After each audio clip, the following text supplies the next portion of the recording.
Okay, hello, great and glorious Nick Dutch, back on the camera yet again, another delightful tarot reading today. A YouTube user called Bumblebee. How's it going, Bumblebee? Alright, thank you for your reading request. Obviously you give me a bit of background there. I am sorry about your loss in the relatively recent past, and I feel for you about that. But you asked about the future. And although I don't normally do general readings, you asked me to do a general reading for how things are going to go for you moving on into the future for basically the rest of the year, what this year is going to have in store for you, sort of thing. As I've said before, I can't tell you things like the precise colour of your next partner's underwear on the first Tuesday of the month, but what I can do is have a look and see what kind of allegorical stuff we can pick up for you, basically. Remember, a reading is yes, it's an entertainment service and it should be seen in that light, okay? But it's also a contemplative service. So maybe you can get some kind of reflection through listening to the things that I say, seeing some of the symbols that comes through, and it just gives you that moment of calm and perspective, which is essentially what people buy from me. Well, that's one of the things. Remember, there's many different dimensions to this. A reading can be a therapeutic service, it can be an entertainment service, it can be just a conversation between two people just to get a bit of perspective, it can be all sorts of things. And when people start to build a bond with the reader, it becomes almost like a friendship.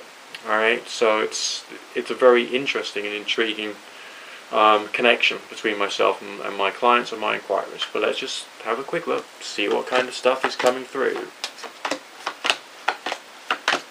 Okay, people often ask about relationships, and you have got a lot of relationship signs, and very, very good, very, very positive relationship signs, but they're not happening yet.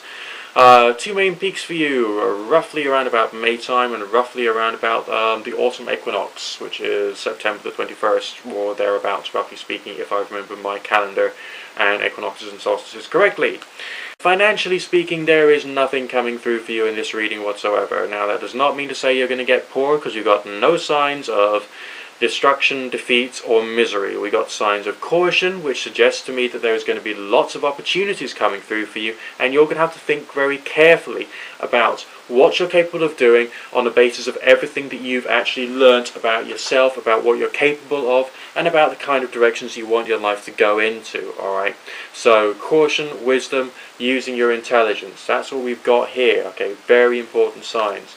Just for your future reference, alright? The signs related to love is the Ace of Cups and the Two of Cups, suggesting a good partnership, which is going to start off something you can almost feel, and then is going to move up to a very good quality, dovetailing, boyfriend-girlfriend type connection. So, very interesting signs for you. Why have we got two peaks here? It could well be an introduction that's going to start off really rather good, then tail off, then get better again. That will make a lot of sense, but I'm not going to stick my neck on the block and say precisely what's going to happen. But there is this feeling of a connection. It could even be an existing connection which is coming back for you, or getting better, or getting stronger, okay, within the next 6 months, alright? And is then going to have a second peak in the autumn of the year, which is then going to be, that's what all the really good, wicked stuff is going to happen for you. Your very short-term future, according to the reading, that's looking a little more difficult, I would say. I would say the first half of this year has got a few challenges there. There's a sense of a hell of a lot of life learning, and life learning normally happens when we've made a mistake. Within modern New Age religions, we often say something like every man and every woman is a star, which means that every individual has their right course and their right path through the universe of life itself. And if there is some kind of conflict, that means that the two planets or stars are crashing.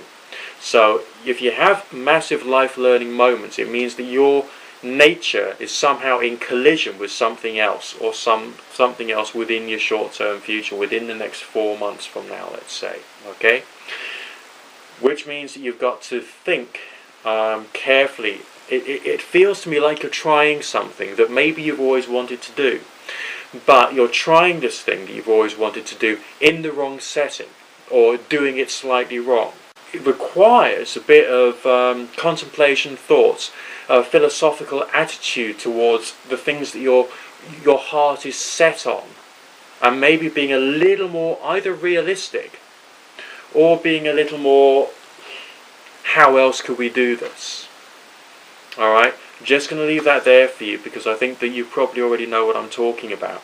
Okay, well that's essentially what's coming up for you in the year of 2010. It's not a year of failure. It's a year of learning, but with some positive stuff coming through later on down the line. You won't make it to multi-millionaire status straight away. If you do, give me a call. Alright, Nick Dutch signing out for now.